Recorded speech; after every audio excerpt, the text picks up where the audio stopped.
see a couple people attending, as others can certainly join, but we don't need a quorum for this to get this going because we're not making any decisions. And that's really an important preface to this meeting, is that this is our ballot informational meeting to just provide another opportunity for folks with questions about ballot items to get a brief overview of what those ballot items are, and then ask questions that will help you to inform your votes either before town meeting day if you're already holding your ballot, or on town meeting day itself.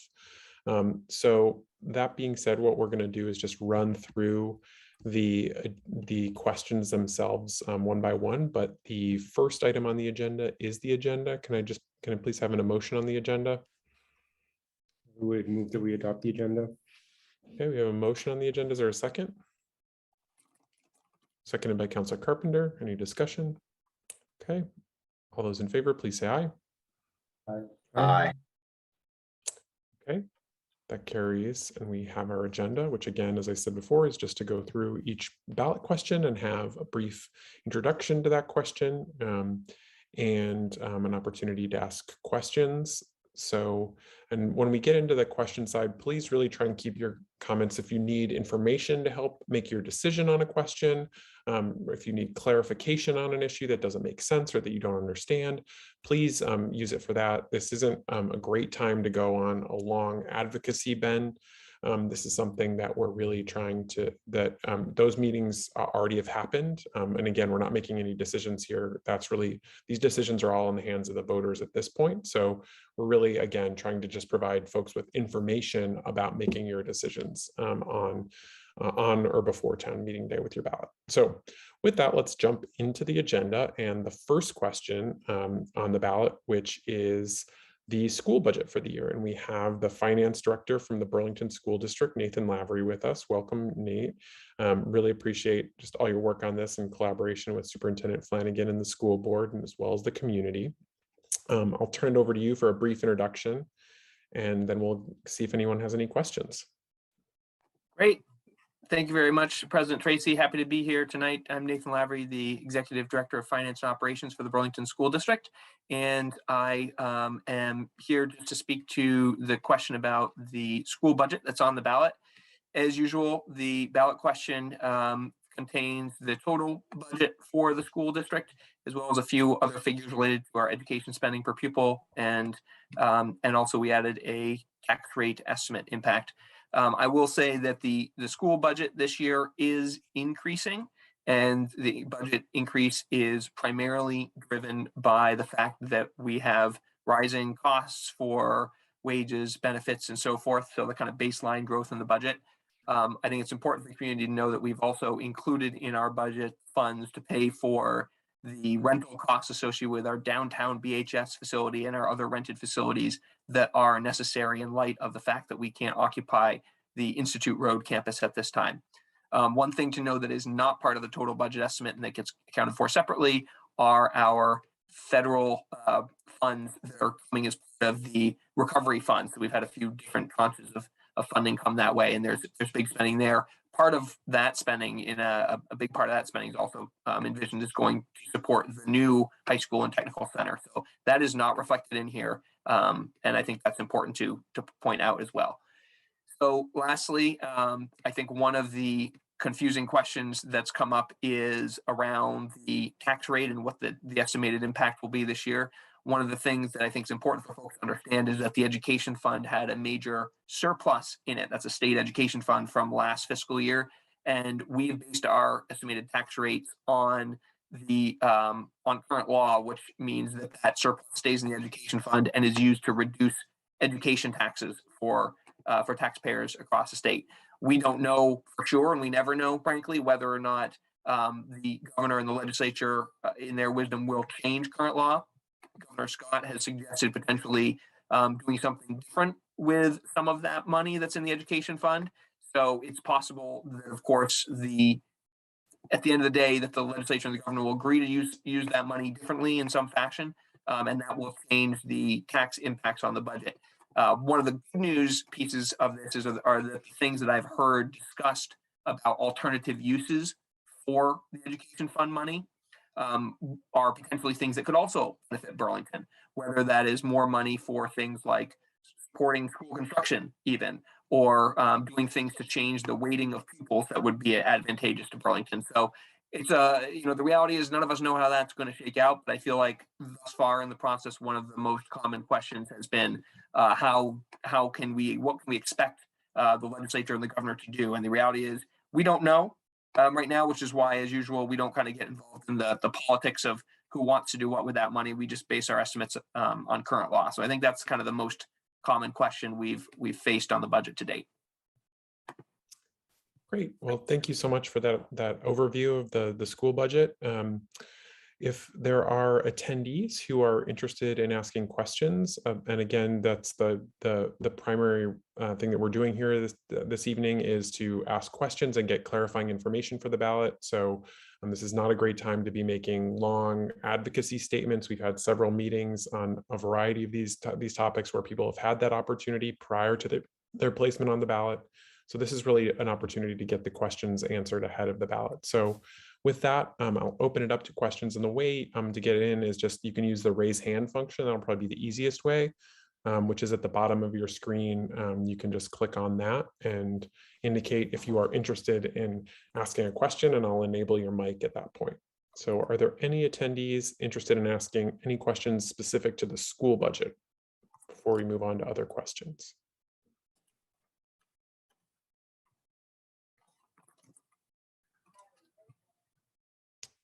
Okay.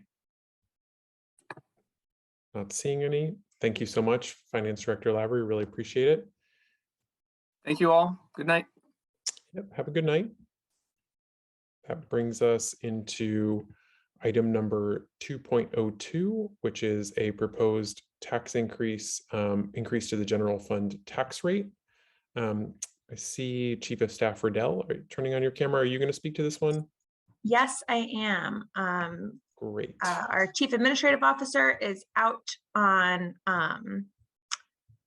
school break, and the mayor also had another commitment. So I am tagged, and what I'm gonna do is I'm gonna share my screen to help just quickly run through the information about the proposed increase to the general fund tax. I won't read what is on this website, but the city is proposing a 4-cent increase on the property tax. The city portion of folks' property tax bills are approximately 30% of the total property tax bill, and this would be a 4-cent tax increase to that portion of residents' tax bills. There are 3 drivers to the need to ask for this tax increase. The most significant one being inflation. Like everyone, the city is experiencing significant inflation, and record inflation, and we need additional funds to pay for those costs. Additionally, incorporating the recent equity investments into the structural budget is another reason why we are asking for this 4-cent increase. And as the mayor has stated publicly, these are really important investments, and we are integrating them into our general fund budget by phasing them in with ARPA dollars over 3 years. And then pandemic impacted revenue shortfalls have also contributed to the need to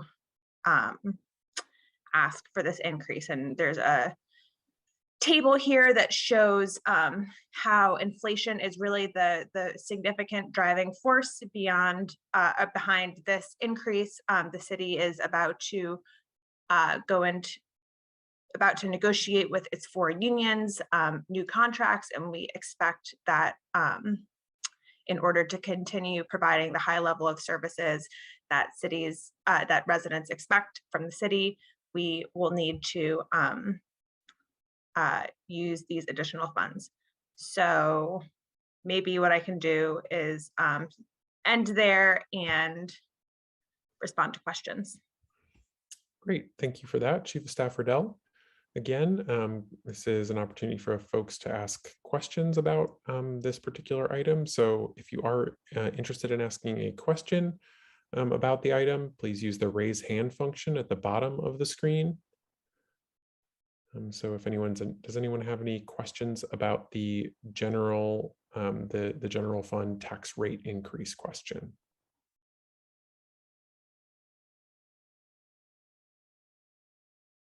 Okay, not seeing anyone. Thank you very much. Thank you so much, appreciate it.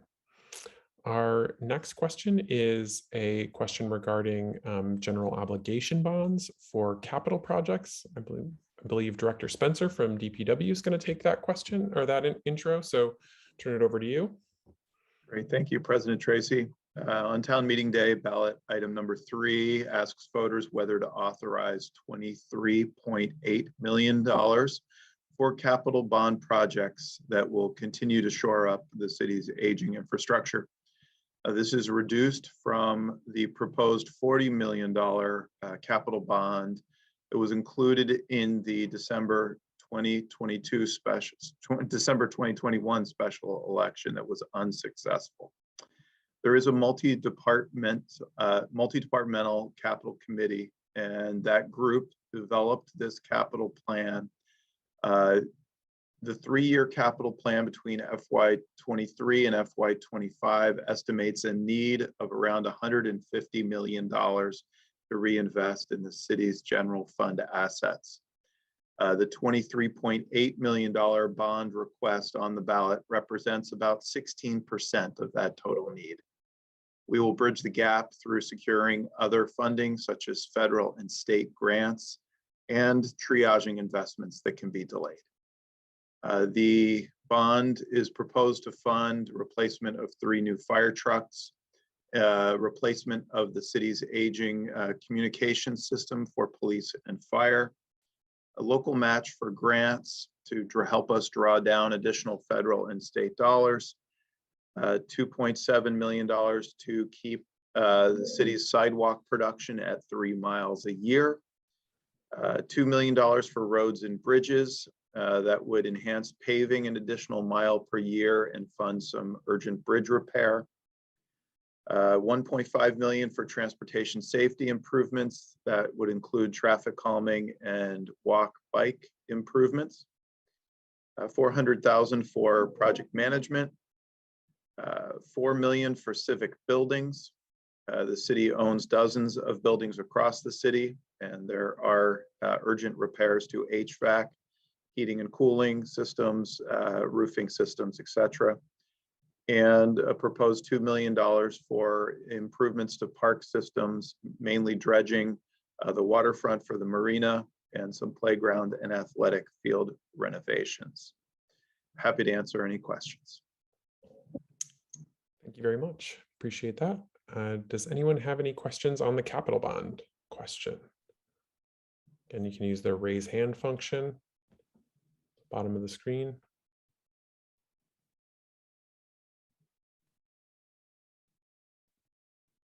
Okay, not seeing any. Thank you for that explanation, Director Spencer. I'm guessing that Director Pine, you're going to take on the next question, which is regarding the downtown TIF district and specifically the Main Street project. So I'll turn it over to you, Director Pine. Yes, thank you, President Tracy. The question number 4, which is to pledge the city's full faith and credit behind the bond issued for the downtown tax increment financing district, is essentially requesting voter authorization to borrow up to $25,920,000. If approved, this will bring the city's total cumulative authorized by the voters to $35,920,000 for the downtown tax increment financing district. This will also includes $5.4 million of previously completed TIF projects in the downtown, and an additional $30.5 million for improvements to Main Street, as well as addressing the issues around the ravine sewer. So at a high level, the city proposes to use the funds for extensive upgrades to Main Street from South Union Street to Battery Street, and to either relocate or otherwise upgrade the so-called ravine sewer. And the scope of work for that part of the project remains to be determined based on, a full engineering, geotechnical, hydrology assessment, really a very detailed assessment. So I would add that if the ravine sewer portion of the project is determined to be too expensive for the amount of bond authorization, there will be another plan developed, but that item, the city will not proceed with the project unless there's adequate funding to do that. So people have asked, what happens if the ravine sewer ends up being more expensive than you've estimated? So that's the piece that I want to speak to right there. I just want to mention that voters in 2015 approved using a portion of a $10 million bond for the downtown TIF district to upgrade Main Street to Great Street standards. And Great Street standards are addressing really everything from the first of all, dealing with the infrastructure below grade and installing stormwater infrastructure that allows for the retention and treatment of stormwater within the right of way, and it reduces overflow, or should say runoff that goes into Lake Champlain. That's one of the most critical points. As well is the Great Street standards involves a significant widening of the sidewalk, installation of a tree belt with soil cells and other infrastructure that make trees more likely to succeed in a dense urban environment. New curbing, creation of a dedicated and protected bike lane on both sides of Main Street, and retention of parking, but a reconfiguration of parking, really intended to ensure that the right-of-way has balances all the different uses that happen within the public right-of-way. What we're proposing now is to increase that budget for the Main Street project and to add portions of Main Street between South Union Street, so at Memorial Auditorium down to Church, and between Pine and Battery Streets. So remember, the first portion that was approved by voters in 2015 was between Church and Pine. And so we're essentially adding the 2 blocks to the east and the 2 blocks to the west to make this a comprehensive project for the revitalization of Main Street and the improvement of the infrastructure. In addition to the bond amount, there is a request for $1,470,000 in related costs. And just to explain what related costs are, and it's spelled out in state statute, are those expenses that are incurred and paid by the municipality, exclusive of the actual cost of constructing and financing improvements that are directly related to the creation and implementation of the TIF district. So as a practical matter, this means costs such as design and engineering costs, consultants and legal fees, annual audits for the life of the district, staff time planning and overseeing construction, and TIF district program and project management, again, over the life of the district. So I think that's an important point, just to point out that that's what related costs mean. So when voters see that on the ballot, they hopefully will have a better understanding of what that is. Those costs tend to be a little higher in the early years of a TIF district, setting up the district and planning and implementing projects. Once the debt is fully incurred and all the projects are built, this tends to be a lower cost to the city. And so therefore that number goes down quite a bit. And not mainly what is really involved is maintaining record keeping to be able to comply with annual audits by the state. And voters previously approved related costs in the amount of $378,000. The current request is for an additional $1,470,000 to cover the estimated related costs through the end of the life of the TIF district, which is 14 years from this June. So the end of June of 2036. And if approved, this will bring the total approved related costs for the district to $1,848,000 over the 20-year life of the district, or an average of $92,400 per year. And I should just point out that these related costs are actually paid for out of cash flow from the TIF fund, not bonded. So we don't borrow the money to cover these, because that's not allowed by VEPC rules. So we essentially take cash flow generated by the district annually to cover these costs. I think those are the high points I wanted to highlight. Excellent. Thank you so much, Director Pine. Appreciate that. And And I'll open it up to questions now. Does anybody have a question for Director Pine? You can use the raise hand function. This is specific to the TIF question that we just got the explanation of.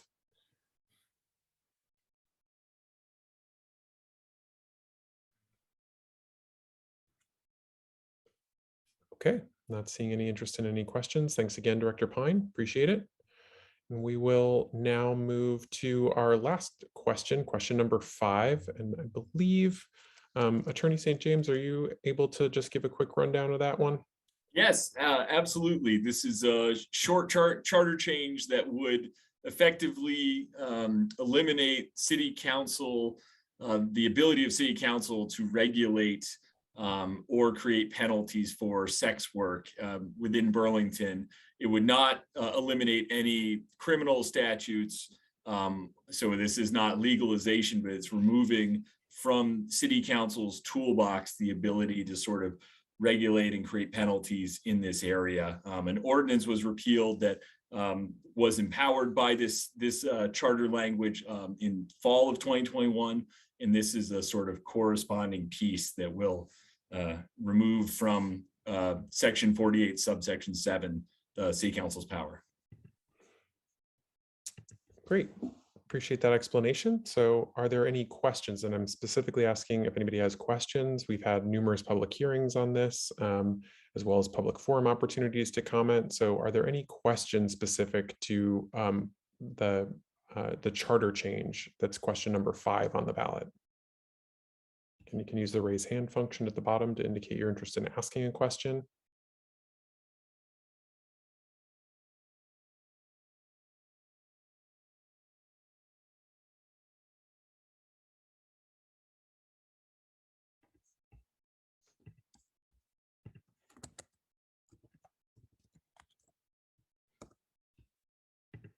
Okay, not seeing anyone, so that concludes our agenda for this evening. In terms of the ballot questions, polls will be open on town meeting day from 7 a.m. to 7 p.m. and election workers will be present for folks at those places. If you have any issues with your ballot or anything like that, they are trained and able to answer any questions you might have. Folks don't know, Vermont is a same-day registration state. So if you are not already registered to vote, you can go to your polling place and register day of and vote day of. And if you have already received a mail-in ballot, the city clerk's office is recommending that folks do not send in their ballots at this point, but rather either take them to one of the drop boxes that are located around the city. There's one down at DPW, one adjacent to City Hall on the Main Street side of City Hall, one at the fire station on North Avenue, that being the Old North End fire station, that specifically. And then there's one at the Miller Center up in the New North End. So you have a couple different options there. Those are open 24 hours a day. The other piece is also for folks that you are able to take your ballot into your polling place on town meeting day itself and turn it in that way as well. But again, at this point, it's getting we're recommending that folks do not send their ballots back via the mail, but rather take them in and either place them in one of those drop boxes or go into your polling place on town meeting day.